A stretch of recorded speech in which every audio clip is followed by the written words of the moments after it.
कहते हैं हमारी ही दुनिया में ना जाने कितनी दुनियाएं और बसती है, मगर इंसान सिर्फ उसे ही मानता है जिसे वो देख सकता है। काली अमावस की रात थी।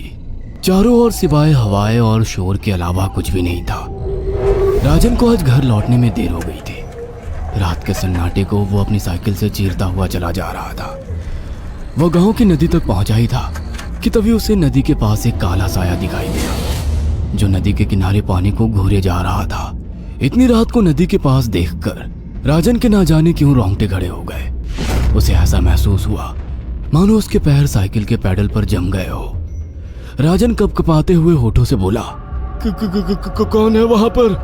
राजन ने इतना बोला ही था कि अचानक वो साया बिजली की रफ्तार से दौड़ता हुआ राजन के नजदीक आ गया। राजन की नजर जैसे ही उस साये पर पड़ी, उसके हलक से एक भयानक चीख निकल गई। इस घटना के 1 महीने बाद अर्जुन का सारा ध्यान ड्राइविंग पर था। उसकी पत्नी शिखा कार में ड्राइविंग सीट के बगल में बैठी हुई एक मैगजीन पढ़ रही थी। शिखा ने मैगजीन रखकर अर्जुन की ओर देखकर कहा, और कितनी दूर रह गया है तुम्हारा गांव अर्जुन? बस थोड़ी दूर रह गया है, आधे घंटे में हम पहुंच जाएंगे। तुम्हारे चेहरे पर इतनी टेंशन क्यों है? टेंशन क्यों नहीं होगी शिखा, मैंने अपनी माँ को बगैर बताए तुमसे लंदन में शादी जो कर ली। पता नहीं माँ तुम्हें देखकर कैसे रिएक्ट करेगी। डोंट वरी अर्जुन, मुझ पर भरोसा रखो। तुम्हारी माँ को मनाने की जिम्मेदारी मेरी है। आई होप शिखा ऐसा ही हो। यकीन मानो अगर ऐसा हुआ ना तो मेरे ऊपर से एक बहुत बड़ा बोझ उतर जाएगा। अब मुस्कुरा भी दो यार। अच्छा, तुम बता रहे थे कि गांव में तुम्हारी बहुत बड़ी हवेली बनी हुई है, कुछ बताओ ना अपनी हवेली के बारे में। अरे 15 मिनट में हम वैसे भी पहुंचने वाले हैं, तुम खुद देख लेना। कुछ ही देर में अर्जुन अपने गांव वीरपुर अपनी हवेली में खड़ा हुआ था। अर्जुन की मां अर्चना देवी अर्जुन के स्वागत के लिए हवेली के बाहर खड़ी हुई थी। अर्जुन ने दौड़कर अपनी मां के पैर छुए और डरते हुए बोला, ये शिखा है माँ, मेरी पत्नी। हम दोनों ने लंदन में शादी कर ली। अर्जुन की बात सुनकर अर्चना देवी मुस्कुराकर बोली, कोई बात नहीं बेटा, एक ना एक दिन तो तुझे शादी करनी ही थी। इतना बोलकर अर्चना ने अपनी बहू को गले लगा लिया और वो अंदर आने का इशारा करती हुई वहां से चली गई। अर्जुन को अपनी माँ का ये बिहेवियर देखकर बहुत ज्यादा हैरत हुई। उसे उसकी माँ इस बार बहुत बदली हुई सी लगी। अर्जुन पूरे 10 साल बाद लंदन से आया था। अर्जुन उन्हीं ख्यालों में खोया हुआ था कि उसके कानों में उसकी पत्नी शिखा की आवाज टकराई। अब क्या बाहर ही खड़े रहने का इरादा है क्या? अंदर नहीं चलोगे? कौन से ख्यालों में गुम हो गए? मुझे लगा था माँ को मेरी शादी के बारे में जानकर बुरा लगेगा, मगर माँ को तो जैसे कोई फर्क ही नहीं पड़ा। अजीब आदमी हो, ये तो अच्छी बात है। मुझे मेहनत करने की जरूरत ही नहीं पड़ी। चलो अब अंदर भी चलो। अर्जुन और शिखा अंदर की ओर चले गए। अर्जुन ने देखा कि उसकी हवेली में सन्नाटा पसरा हुआ था। उसे याद था कि उसकी हवेली में बहुत सारे नौकर चाकर हुआ करते थे। डाइनिंग टेबल पर डिनर के दौरान अर्जुन अपनी माँ से जो बोला वो सुन उसकी पत्नी शिखा और रहस्यमय अंदाज में मुस्कुराकर लगातार देखे जा रही थी। माँ, हवेली के सारे नौकर कहाँ गए? मैंने सबको छुट्टी दे दी बेटा। लेकिन क्यों माँ, तुम्हें तो काम करने में बहुत ज्यादा तकलीफ होती होगी। नहीं बेटा, मुझे कोई तकलीफ नहीं होती। कुछ वक्त से मुझे सुकून और सन्नाटा अच्छा लगता है। अर्जुन इससे पहले अपनी माँ से कुछ कहता कि उसकी माँ ने उसे बोलने से रोक दिया। अर्जुन चुपचाप खाना खाने लगा। खाने के बाद अर्जुन और शिखा बेडरूम में चले गए। अर्जुन बेड पर सोच में लेटा हुआ था कि अचानक शिखा अर्जुन से लिपट गई और वासना का तूफान अपने चरम पर पहुंच गया था। अचानक शिखा को दरवाजे पर 2 लाल लाल आंखें दिखाई दिए।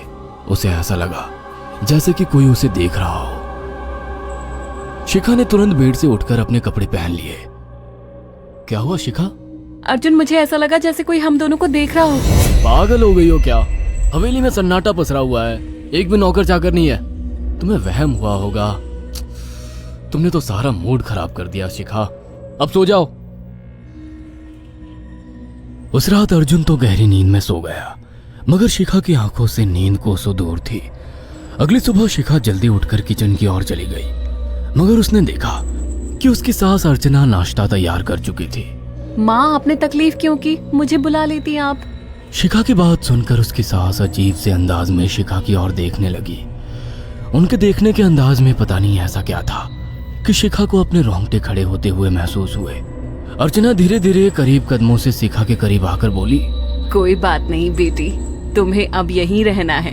तुम सिर्फ मेरे बेटे के साथ प्यार से रहो और जल्दी से मुझे एक पोता दे दो। काम की चिंता मत करो, वो सब मैं कर लूंगी। कुछ ही दिनों के बाद अर्चना गर्भवती हो गई। उसे हवेली में रहते हुए 6 महीने से ज्यादा वक्त हो चुका था और इन 6 महीनों में उसने नोट किया कि जब से वो गर्भवती हुई है उसकी सास अचानक से आकर उसके पेट पर हाथ फेरने लगती और अजीब से अंदाज में उसके पेट को घूरने लगती। शिखा ने तंग आकर अर्जुन से कहा, अर्जुन, मुझे तुम्हारी माँ का बिहेवियर बड़ा अजीब लगता है। तुम्हारी माँ जब देखो मेरे पेट पर आकर हाथ फेरती रहती है। अरे माँ को अपने पोते के आने का बेसब्री से इंतजार है शिखा, इसमें अजीब लगने वाली क्या बात है? मैं तुम्हें कैसे समझाऊं? मैंने माँ की आंखों में एक अजीब सी चमक देखी है। कैसी चमक? शिखा के मुंह से अचानक से एक अल्फाज निकल गया, जैसे किसी डायन की आंखों में होती है। शिखा की बात सुनकर अर्जुन का गुस्सा 7वें आसमान पर पहुंच गया। वो गुस्से से चीखते हुए बोला, खबरदार शिखा, आगे एक शब्द मेरी माँ के खिलाफ मत निकालना, नहीं तो मुझसे बुरा कोई नहीं होगा। तुम्हें शर्म आनी चाहिए शिखा।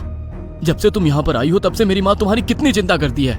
वह तुम्हें समय से खुद नाश्ता बनाकर देती है, खाना देती है, यहाँ तक कि हवेली की साफ सफाई भी वो अकेली करती है।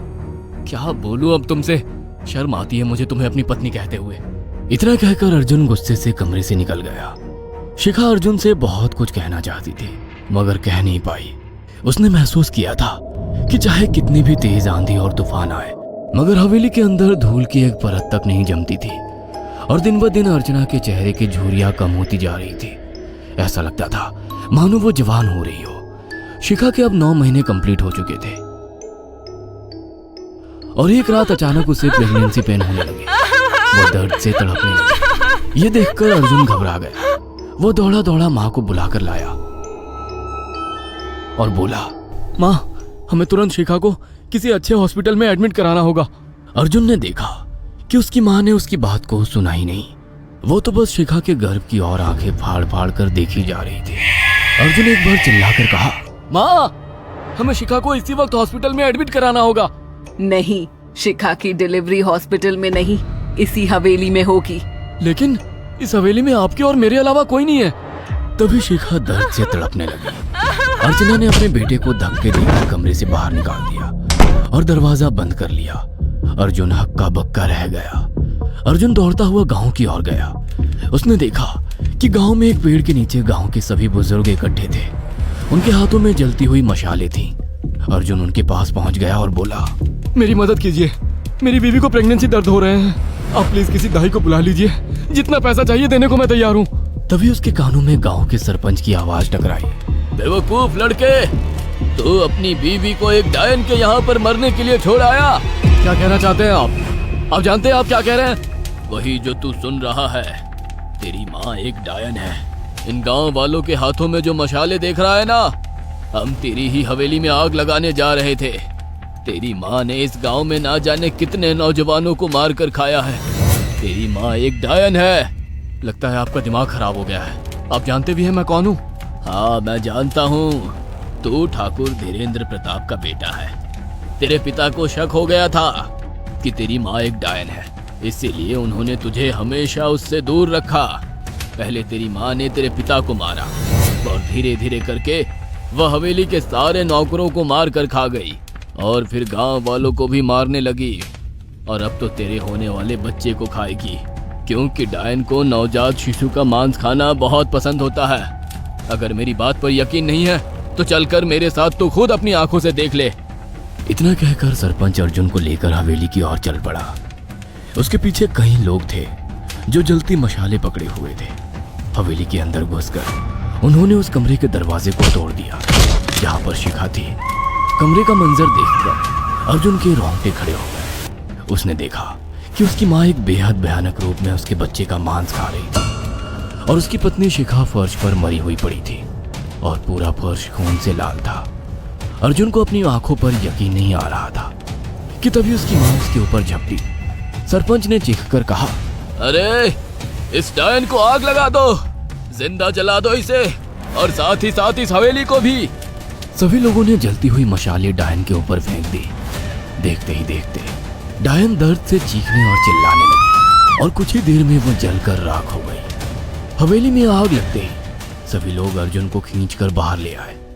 अगले दिन अर्जुन अपनी पत्नी की यादें साथ लेकर आंखों में आंसू लिए दोबारा लंदन वापस चला गया। अगर आपको हमारी ये कहानी पसंद आई हो तो इसे लाइक और शेयर करना ना भूलें। साथ ही ऐसी और नई कहानियों के अपडेट्स पाने के लिए हमारे चैनल अक्षु टीवी को जरूर सब्सक्राइब करें।